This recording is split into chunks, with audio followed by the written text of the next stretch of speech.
Aujourd'hui, nous participons à la démarche de la fondation de Groupama qui est de faire des marches solidaires au profit des maladies rares.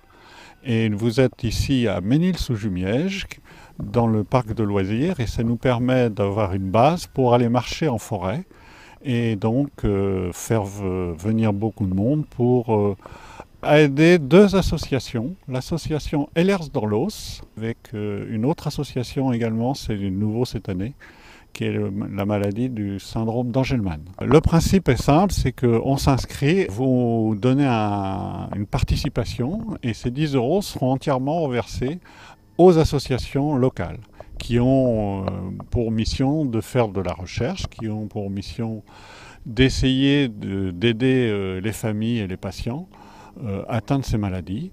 Et nous gardons un petit surplus que nous envoyons à la Fondation Groupama Nationale qui, elle, permet d'aider à la recherche génétique et à la recherche sur différents thèmes des maladies rares.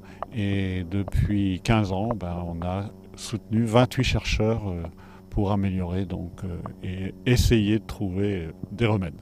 L'Association française du syndrome d'Angelman a pour but de venir en aide aux familles qui sont touchées par cette maladie génétique rare. Le syndrome d'Angelman, c'est une maladie neurogénétique rare qui est causée par une délétion sur le chromosome 15.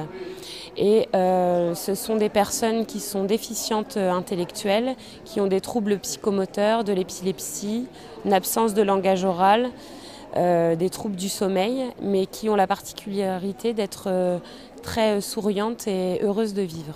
Aujourd'hui, on a une poignée de chercheurs internationaux qui travaillent sur la partie du chromosome concerné, donc la protéine UBE3A, et essayent d'activer ou de désactiver cette partie pour voir quel traitement serait possible dans les années à venir.